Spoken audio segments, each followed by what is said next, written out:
A very warm welcome to this session on maritime tensions in the Indo-Pacific. My name is Lynn Kuok, and I'll be your chair for this session. We'll be joined later by our last speaker, but let me go ahead to give a rough background setting or context setting for everyone. The maritime domain in the Indo-Pacific has long been a flashpoint.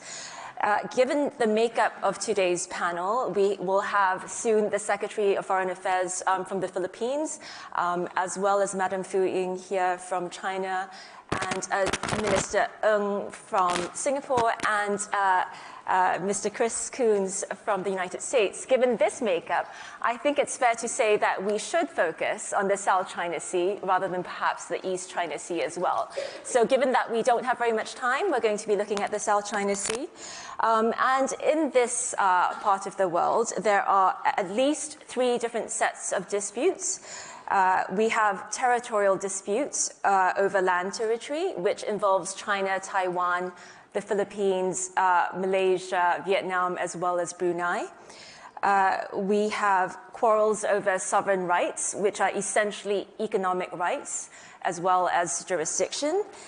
And finally, we have disagreements over passage and freedoms of the seas in the South China Sea, and this mainly involves the United States and other naval powers.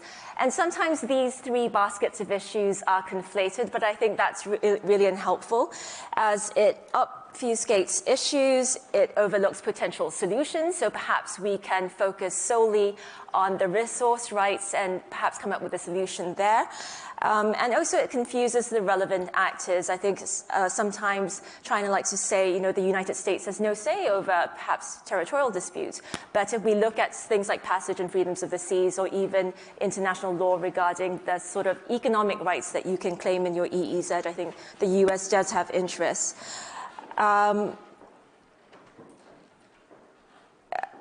And also, of course, when we look at the International Tribunal ruling in the Philippines case against China, although that didn't rule on territorial rights, what it did make very clear was the maritime entitlements of countries under the various features, either from the mainland or from the features that they claim. So in the past couple of years, we've seen an uptick in clashes between the Philippines and China around low tide or submerged features within the Philippines exclusive economic zone.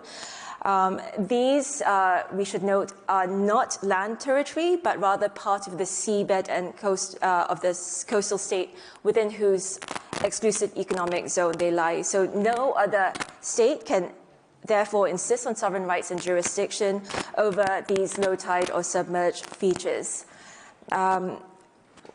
We can very easily overlook the skirmishes between the Philippines and China. It doesn't involve 2 large superpowers after all. But I think the concern there is that with the Philippines and the China clash, we might well have the US being drawn in, and then the 1951 Mutual Defense Treaty. So I think, insofar as people in the room are concerned about maritime tensions and the potential for escalation, I think the clashes between China and the Philippines in the South China Sea are quite dangerous. So I'm really delighted today to be joined by the following speakers. We're still waiting for Enrique Manalo, who's the Secretary of Foreign Affairs. Oh, there he comes. Speaker of the devil. Please join us, Minister.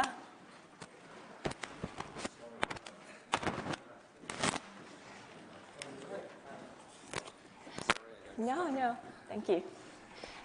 So, as we speak, Minister Enrique Manalo, the Secretary of Foreign Affairs, Republic of the Philippines. Next to him is Minister Eng Hen, who's the Minister for Defense of Singapore. Christopher Coons, not related to the artist, Jeff Koons, who's U.S. Senator and member of the Senate Committee on Foreign Relations, United States of America, and Madam Fu Ying, who's founding chair, Center for International Security and Strategy, Tsinghua University. She was formerly Vice Minister of Foreign Affairs of the PRC. She's also an advisory member of the Munich Security Conference. So for this beautiful conference, we certainly have you to thank as well, Madam Fu Ying. Thank you. So let me first start off with Mr. Coons. Last year, you and the Republican Senator Ricketts introduced a resolution celebrating the 73rd anniversary of the U.S.-Philippines Mutual Defense Treaty.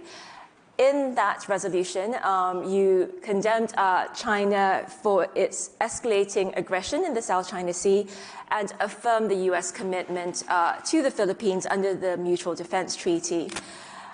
With U.S. allies in Europe unsettled by the developments of the past week, and with President Trump questioning military commitments, should Manila have reason to worry about Washington's resolve? No. Part of the point, excuse me. Thank you. Welcome. No, part of the point of our introducing and getting past a bipartisan resolution, part of the point of a large bipartisan delegation from the Senate being here for the Munich Security Conference is, as there are swings from administration to administration, showing there is a through line for those senators who are committed to our treaty obligations, to our critical relationships around the world, and to the rule of law, and to decades-old or centuries-old traditions like freedom of navigation.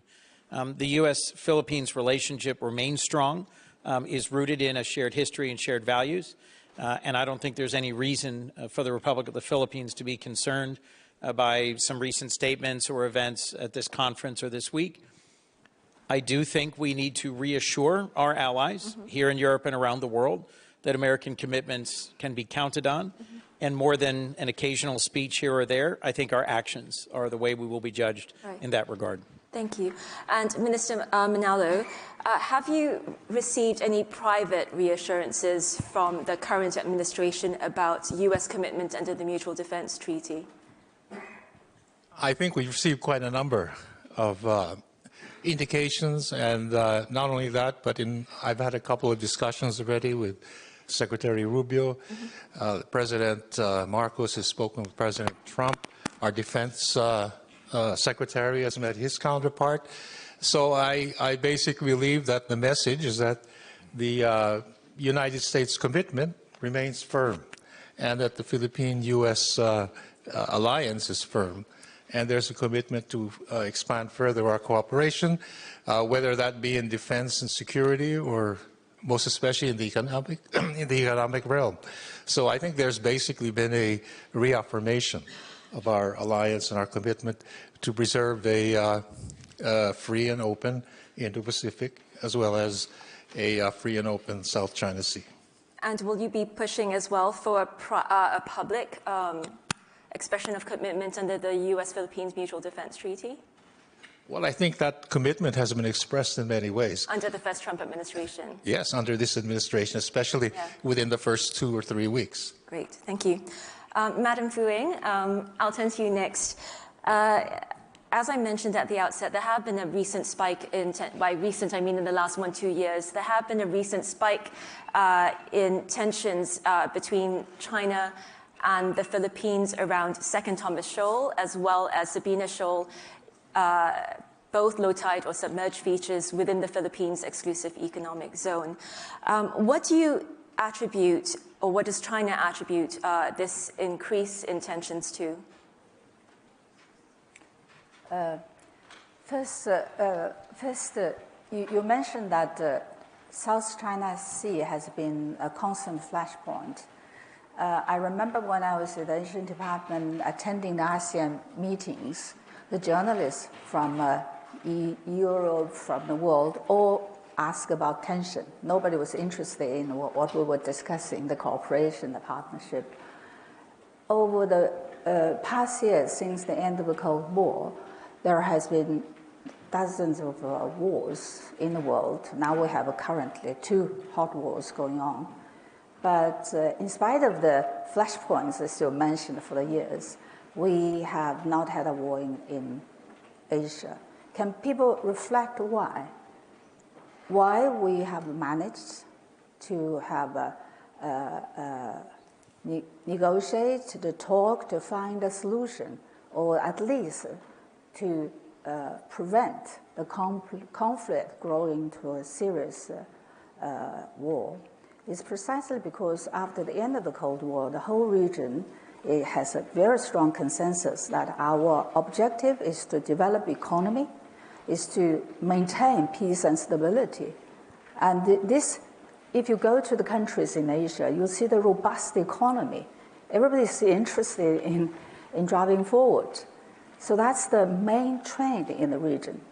And the South China Sea dispute is nothing new. It's not now. When U.S. is paying attention, now that you see the Chinese behavior, you feel concerned. It's the South China Sea. China's ownership goes long in the history, but it's also a very important part of the post-Second World War arrangement in Cairo Declaration, in Boston Proclamation. It was it was clearly written that the islands and shores, all the territories occupied Japan, is returned to China. So 1947, Chinese technicians boarded on an American-chartered boat, a vessel, went to check the territories and water and draw the 7 dotted line to indicate that these territories have returned to China. But the dispute started 70s, 90s, it went more and more serious. But U.S., well, in the dispute, U.S. has always maintained a neutral position. They don't want to take sides. What concerns China now is the shadow of U.S. behind the claimants. That alerts the Chinese side. There's a great concern about losing these territories. We cannot lose them. We have very strong position on ownership, but we, as one of the major countries in the region, we have to take responsibility about the regional stability. So we have to constrain ourselves. On one hand, we cannot renounce our sovereignty. On the other hand, we have to take responsibility for the peace and stability. That balance is not easy to strike, but China has done quite well, and that's the important background for the Asian miracle. Thank you for that. I found what you said very interesting about the map and the dotted line about it being China's claims to territories. That's the first time I've actually heard that, because China has, in its various Ministry of Foreign Affairs statements, actually talked about the historic rights or the historic claims over the waters of the South China Sea. What you're saying appears to be, in a sense, a little bit more consistent with international law insofar as China is only claiming the territories within the dash line as opposed to the entirety of the waters within the dash line. But let me turn now to you, Minister Manalo. Do you feel, from the Philippines' perspective, that it's actually quite peaceful, as Madam Fu Ying suggests, it's quite peaceful in the South China Sea, or do you feel it's more a situation of the strong doing what they can and the weak suffering what they must? Well, there's not a conflict, but there's certainly high tensions and a potential for the tensions to even rise further.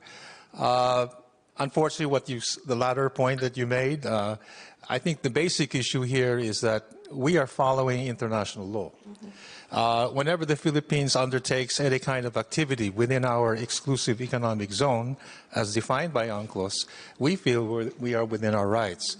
But when another country, let's say, applies its own domestic laws to certain areas within our EEZ, then it really does create the kind of tension that we have been experiencing, especially over the last 2 years. And our basic point is we have to follow international law as agreed, and in this case, the UN Convention on the Law of the Sea. Mm-hmm. And countries which are exercising their rights in accordance with that law should have the right to exercise that law.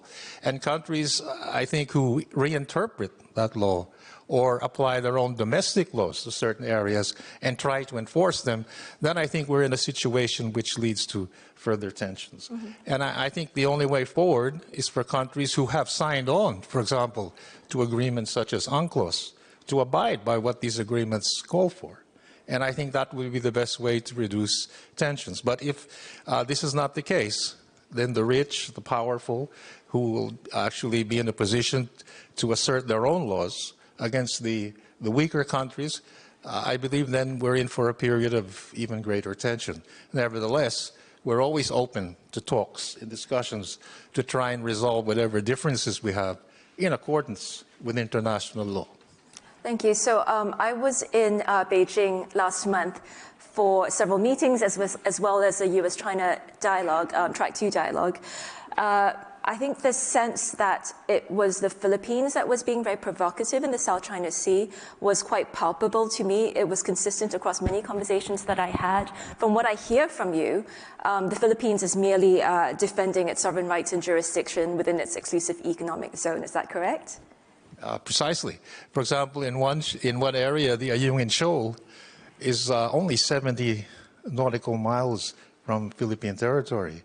Yet we had experienced many incidents preventing our ability to resupply our ship on the shoal by China, for example.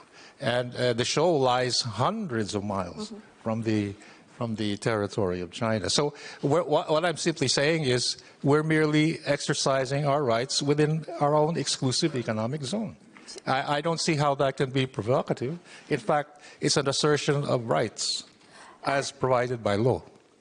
And I suppose in some sense, it's not just China that's concerned about what the Philippines is doing, but there is some worry within ASEAN countries as well about whether the Philippines has been too forward-leaning, despite its rights, right? Has been too forward-leaning in terms of pushing back against China. Would you agree with that assessment? No, I don't think I could agree with that. Of course, the ASEAN countries have nuanced positions on certain issues, but I've never heard that discussed. That's something that's being, I think, floated around. But I don't understand why countries would consider our actions provocative.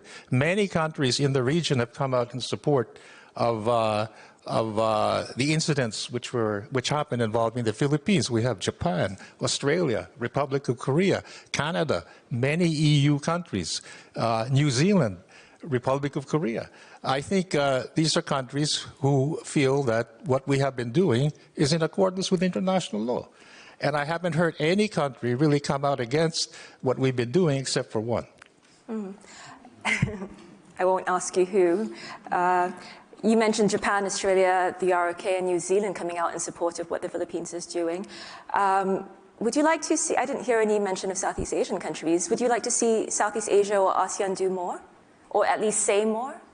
Well, you know, we have in the past couple of years also had concluded bilateral MOUs with, for example, Vietnam, and we've agreed in those MOUs to settle whatever differences we might have through peaceful means and through dialogue, which is what we want to do. And in fact, with Vietnam, we are now strategic partners. We've also undertaken similar consultations with other countries in the region, including the claimant states. And in that sense, we're seeing how we can cooperate together, especially in the context of the ongoing negotiations on the Code of Conduct for the South China Sea. So I think we are trying to steadily create a better understanding of the situation among claimant states in ASEAN, as well as our regional neighbors. And I think we have been, so far, getting fairly positive results on the diplomatic track. Thank you. Thank you. Minister Eng, I turn to you next, if I may. Singapore does not have competing claims in the South China Sea, but it does have certain interests in the South China Sea, and I think its leaders have talked about how it has an interest in international law, in ensuring the peaceful resolution of disputes, in freedom of navigation, as well as a unified ASEAN. Its leaders have also spoken about the special responsibility of large countries to take into account the rights or concerns of its neighbors. What might China, taking into account the rights or concerns of its neighbors, look like in the context of the South China Sea? You started this session saying that we should focus on the South China Sea, and that's a good starting point. And rather than deal with specifics as you framed them, let me take a strategic view. should we worry about the problems in the South China Sea, at least vis-a-vis presence? There is some worry and some figures. Chinese Coast Guard patrols have gone up. About 2,000 ships days, about 20% increase from last year to the previous.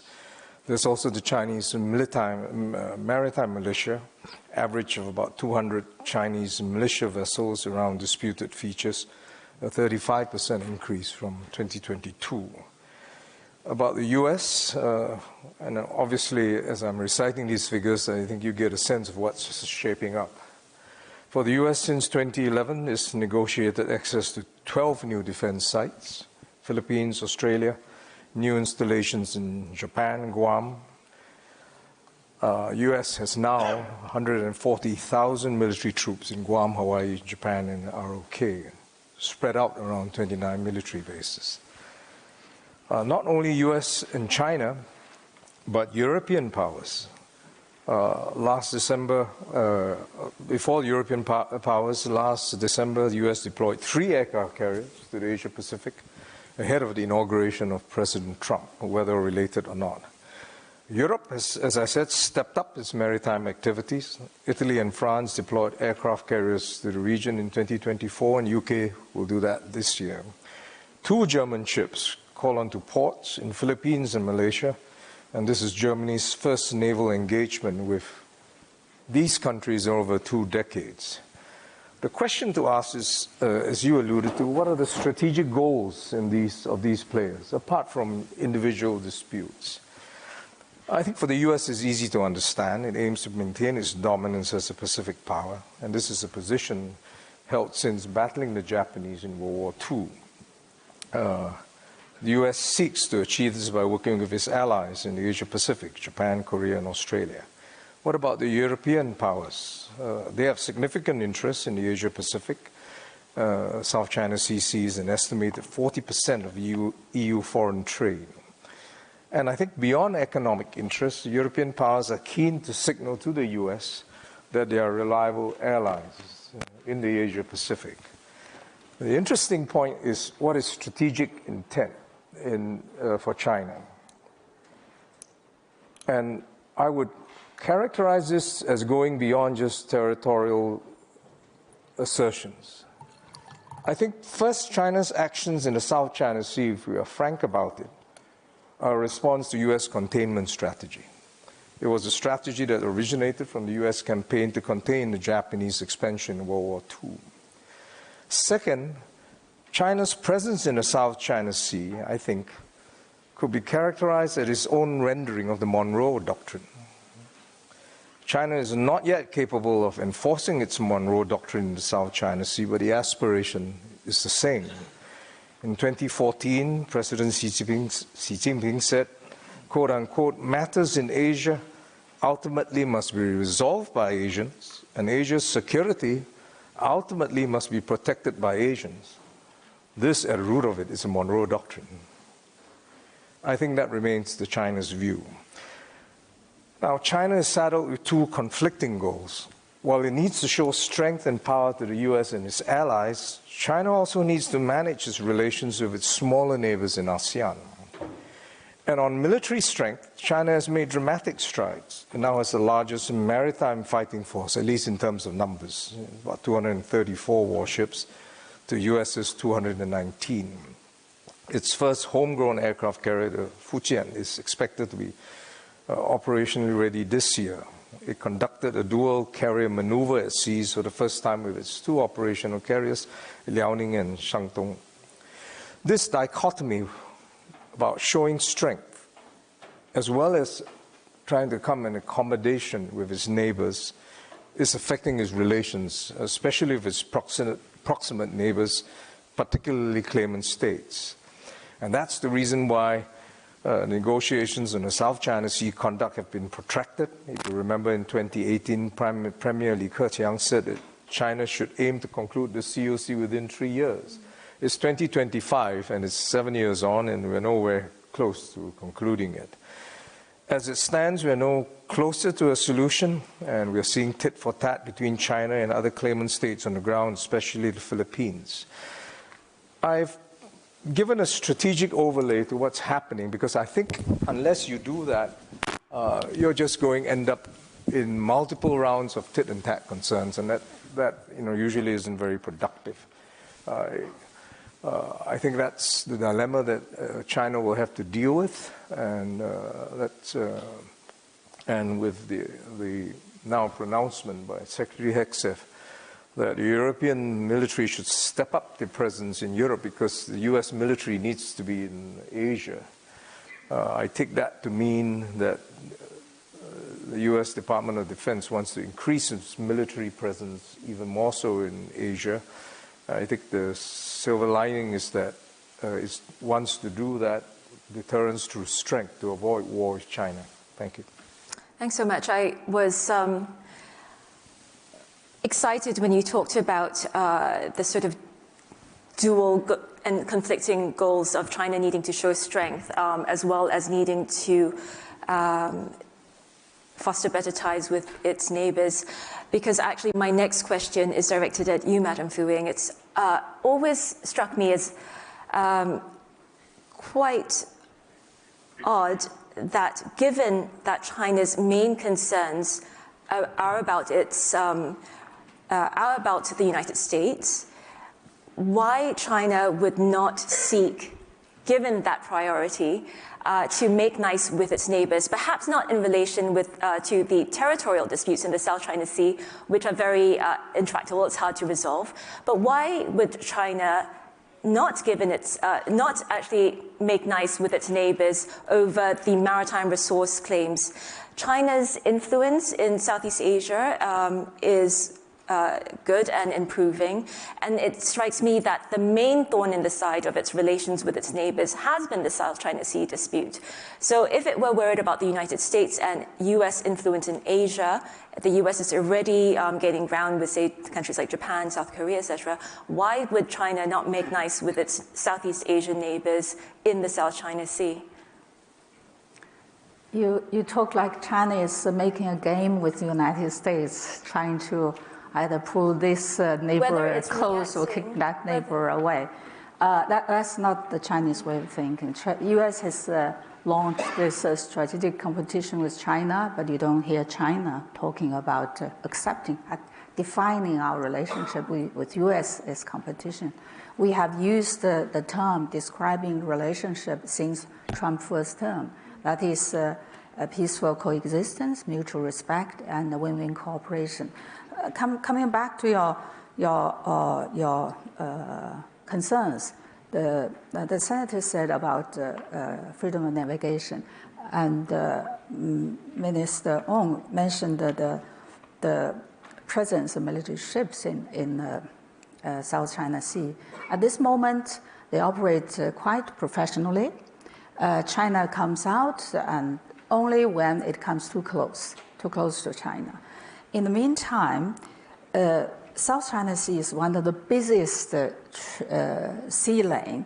About 500,000 trade ships pass through, and 40% of the global trade goes through South China Sea. When I was ambassador in London, I often check with the London market. The premium on shipping in South China Sea was never raised because of tension in the South China Sea. So these are local managed issues. But for the Philippines, China cannot agree for Philippines to occupy Second Thomas, Renaijiao, and Sabina, which is the Xianbinjiao, because that is a violation of the DOC. Everybody signed to. I remember that language, not to make more moves. That language was watered down with the Filipino request in order for Philippines to also sign up. So we all agreed. If the Philippines can take new rocks, how can you stop others? How can you stop China from taking more? We are capable. There's no problem. But we are exercising constraints because we are committed to this DOC. So that's a red line. No one should be allowed to cross. And the Second Thomas occurred in 1999. I was ambassador in the Philippines. That was May. The Philippine Navy rocked a ship to Second Thomas calling us that they needed spare parts to repair. We believed them. That was in May. In November, I was already in Manila, and we got another call. This is another rock landed on Scarborough.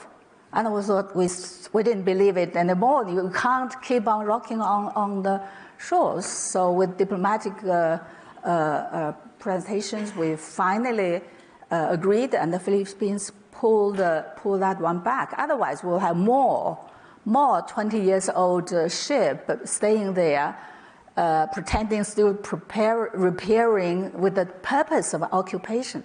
That kind of naughtiness shouldn't be encouraged, agreed. It has nothing to do with law. The law of the sea is about the water. That is not going to be determined and negotiated before the territories are decided. Although almost every country has expressed claims, but doesn't work because the territory dispute is not resolved yet. So when we say the Asian things to be dealt by the Asians, we mean these things we can, if it's a neighbor, as the secretary said, weaker country, okay, we have that on our mind. We try to solve it peacefully. You've stayed 24 years, 25 years, you stay on. But you should not formally occupy it. The vicinity of a territory with the mainland is not the reason to claim the territory. That's the part of the reason of the international law. I think. Sorry, thank you so much. I'm so glad you made the distinction between territories versus maritime rights, which is governed by the United Nations Convention on the Law of the Sea. I haven't read the Declaration on the Code of Conduct for the South China Sea for some time. It was concluded in 2002. But I cannot remember whether or not it was about non-occupation of DOC. land DOC. features as opposed to which are above water at high tide, or about occupation of low tide and submerged features within the exclusive economic zone of a coastal state, and therefore within its sovereign rights and jurisdiction. So that's just one point that I'd like to place on the table for checking later on. But the other point you mentioned about China operating professionally in the South China Sea, I think even the United States has agreed that by and large China has conducted itself professionally in the South China Sea, but I think there are concerns nonetheless that occasionally, and we saw one in just the last couple of days, there are dangerous maneuvers at sea and in the air. And I think China recently protested an Australian aircraft, I believe, and it was a dangerous maneuver. I think that was widely reported. So I'd like to move on to the next topic, which is generally about reducing the risk of military escalation at sea and air. We talked about the COC, the Code of Conduct. The Code of Conduct deals with activities that claimant states can conduct on features in the South China Sea, as well as maritime claims around those features. But here we're talking about perhaps a Code of Conduct for military or navies in the South China Sea, as well as Coast Guard. What can be done, Senator Coons, to reduce the risk of escalation in the South China Sea in respect of military to military or navy to navy or Coast Guard to Coast Guard encounters? Well, look, some of the challenges we're talking about are global. We are focusing specifically on the South China Sea, but freedom of navigation operations and working in partnership to combat aggressive actions in other parts of the world is something we've participated in for decades. Right now, in the Red Sea, the United States and a number of other navies have been acting to prevent the Houthis from attacking commercial shipping. That is a very different level of tension and conflict. In the South China Sea, making sure that professional conduct is not the majority, but is uniformly what is observed, and avoiding unintended collisions, accidents, and then escalation is a key responsibility of major powers and of partners in the region.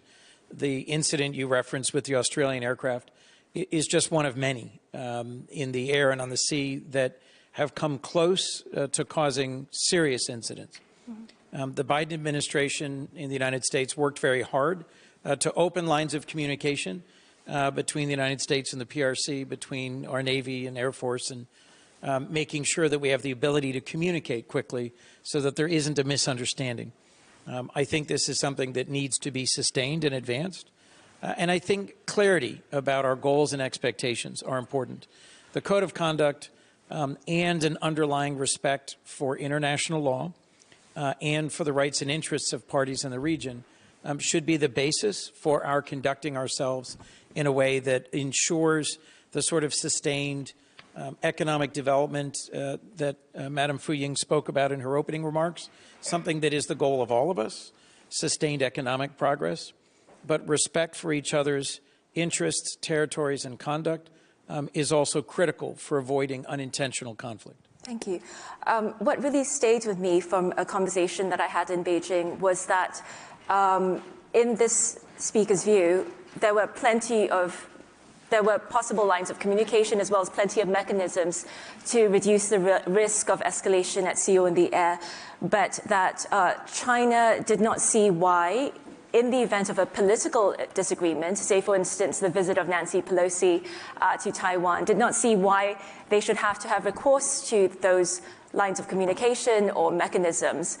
In your view, Madam Fu Ying, is the onus on China to have recourse to these mechanisms for de-escalating tensions, regardless of the circumstances surrounding that particular escalation? Or should the onus be on the United States and other naval powers to avoid actions that China considers provocative? First, about the freedom of navigation, in bracket by the U.S. side, is not in its literal sense of freedom of navigation. It's not about commercial navigation. It's U.S. Navy's a way of testing the constraints by the countries of the freedom of navigation of U.S. military vehicles. I think U.S. has been operating it for a long time. But even with this U.S. military voyage in the South China Sea, there's no specific restrictions, even according to the law of the sea, according to the international law. There is a freedom of navigation. The problem comes only when it comes too close. And you know how many military exercises are held in the South China Sea? More than the commercial activities. But that has to be really, that there has to be a better sense of avoiding danger, avoiding conflict. I agree with the senator that in the later months of Biden administration, the two sides has started fairly stable and constant dialogue in all fields, including in the military dialogues. And it is hoped that this administration is also sending signals of having contact and dialogues, and there's a clear message of avoiding conflict, avoiding war. But what impressed me, I wonder if Senator can explain to us, those of us from Asia who have been listening to what's going on in Munich. Actually, we are really the quiet corner compared with the other discussions.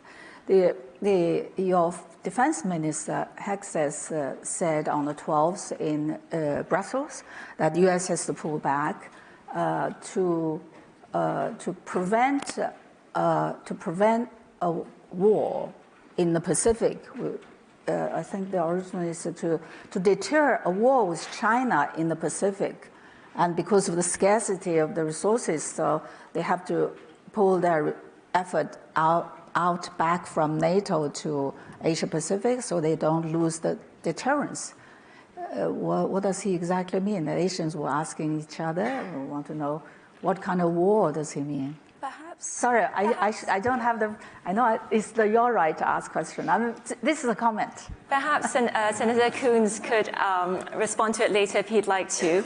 I had one additional question for Minister Eng, and then I also like to turn to our young leader to ask a question, Dr. Anjali Ruland. But perhaps the panel could respond to questions together with this question. And my question for you merely was simply what role external powers or so-called external powers can play in the South China Sea. I think some parties have accused them of stirring up trouble in the South China Sea. I wanted to know whether Singapore thought there was a valid and constructive role that other powers could play in the South China Sea. But first, our young leader.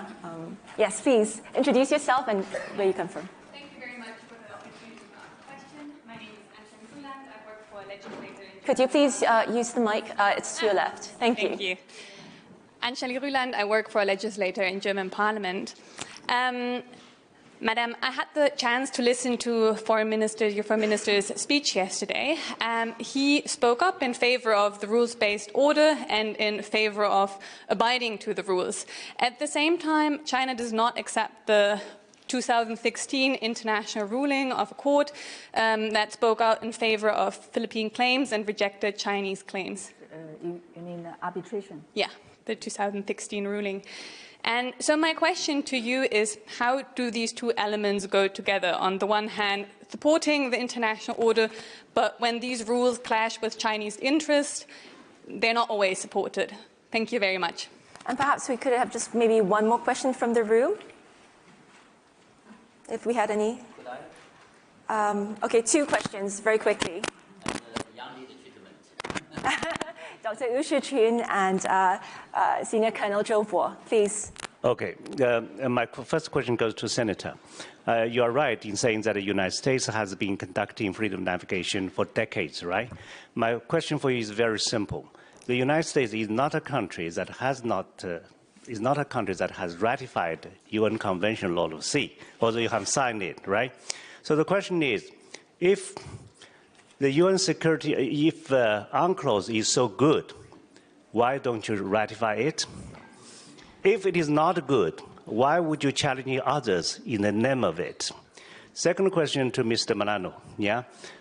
When will the Filipino government honor its promise made in 1999 to tow away the rusted ship in the second Thomas Shoal to make sure that we would no longer have such a dispute in the South China Sea? Thank you. And do we have time for Dr. Wu Shiqun? Simple question to Secretary Manalo. Don't leave away, okay? Just last year, the Philippines issued two important laws with regard to South China Sea issue. One of these is Maritime Zone Act, in which the Philippines claims Sculptor Shore, Huangyan Dao, both, and Leng'ai, the second Thomas Shore, as Philippines territories.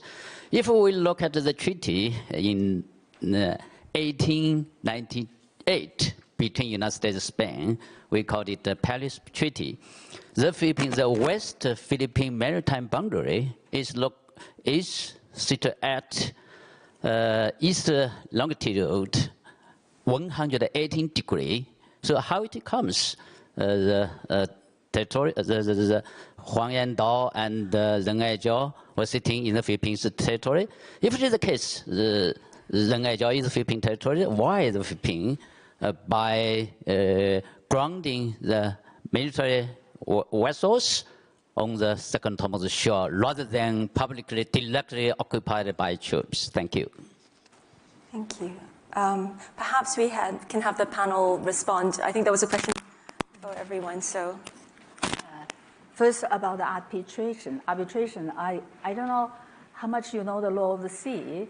According to the law of the sea, one can go to arbitration on conditions. First, you should have exhausted the negotiations, and that it should be balanced.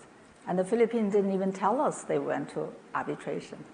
And the result is very one-sided. And according to the conventional law, arbitration is not final. It can be challenged. And the first country which challenged the arbitration is United States about the Nicaragua Bay. And currently, EU still has a case. I think it's Serbia or something, and being challenged. So challenging arbitration is very normal. Thank you. Senator Coons. I think the UN Convention on the Law of the Sea is an excellent convention, one whose ratification I have supported, as have many senators. But the larger point is that the tradition globally and for decades of Making sure that the seas are open for commerce has been a foundation of our role globally, and many of our partners and allies in making sure that territorial claims and disputes between other nations doesn't interfere with free commerce globally. As a maritime power, as a Pacific power, as a country that has been engaged throughout the arc of its national history in trying to keep the seas free and open, this is an obligation that we take on freely and that I believe contributes to stability and security. Thank you. I hope that under this administration, maybe you and other senators might be able to convince this administration that it is to put U.S. interests first to actually accede to the United Nations Convention on the Law of the Sea. As a member of the Foreign Relations Committee, I've worked diligently over a number of Congresses because I think it strengthens the clarity of our purpose.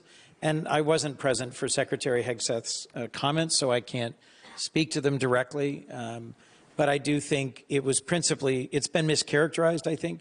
It was principally focused on encouraging European partners to share some of the operational and military burden of supporting and supplying Ukraine. And the emphasis, at least as I heard it, was on avoiding conflict with China, not seeking conflict with China. Okay. Thank you for the clarification.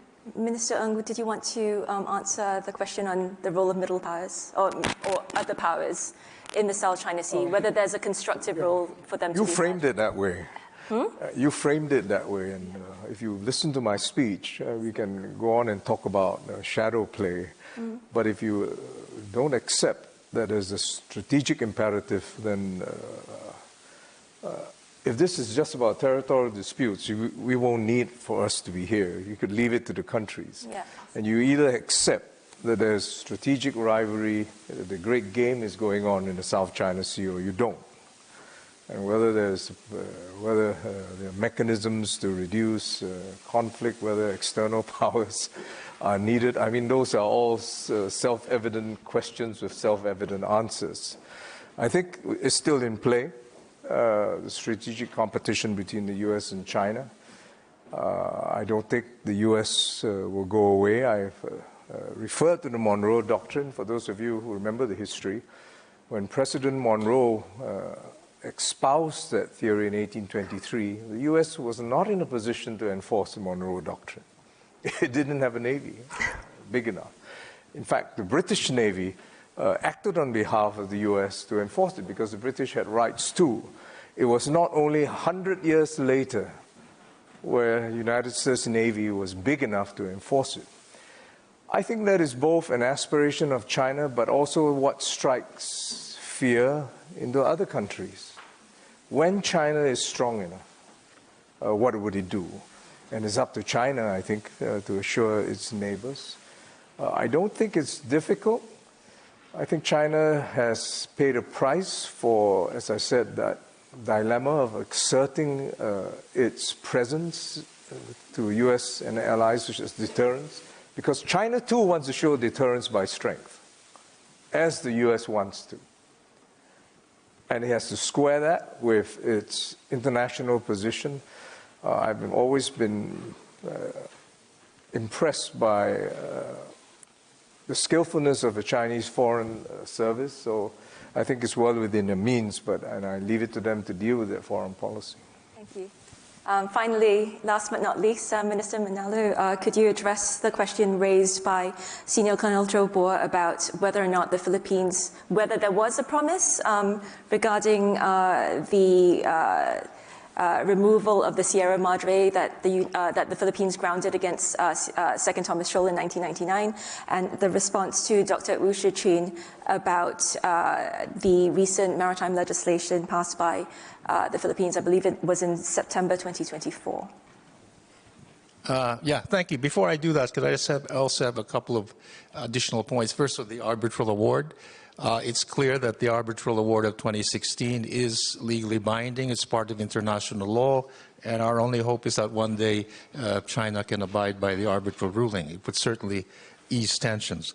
On the issue of the Ayungin, we call it Ayungin Shoal in the Philippines. It's Second Thomas Shoal. There was never any promise to take out the ship. But what we should really take account of is why is there such a huge presence of Chinese Coast Guard vessels around the Ayungin Shoal? I mean, that's the question. That was the reference I made earlier. That shoal is only 70 nautical miles from Philippine territory, yet it's hundreds of miles away from Hainan Island. Why are there so many Chinese Coast Guard ships there? Is it their territory? Anyway, if we follow the UNCLOS or the arbitral award, we are clearly within our rights to patrol that area. But we don't want to pose any threat. We're merely in that area exercising our rights. Then on the Maritime Zones Bill, that is a sovereign act of the Philippines. It's merely aimed to clarify what is in our maritime zone, because without that clarity, if we ever undertake negotiations, for example, to settle any disputes or claims, you need to have that certainty of what we're talking about. And in fact, in many ways, the definition of our maritime zones will add to peace and stability in the region, rather than leave it uncertain. Without the presence of a maritime zone. And just one other point, if I may, on the issue of the behavior or professional behavior, because as we all know, certainly our services are very professional. But unfortunately, last year in 2023 and 24, the Philippine Coast Guard vessels experienced a number of incidents of ramming, water cannoning, even the use of a laser. Our desire was that perhaps we could behave professionally. If there are any differences, we could use the standard ways of informing other vessels, perhaps, if we feel they're not in the right place here or there. We use the mechanisms provided for by the IMO and not resort to water cannoning or ramming. And I think it's very important that by using these kind of tactics, we only raise tensions. There are other ways that we can reduce tensions, but these are not the way to do it. Thank you. Thank you so much to my speakers, an excellent panel. Thank you for your time and insights. And thank you, everyone, for being in the room and your interest in this very important topic. This is for the American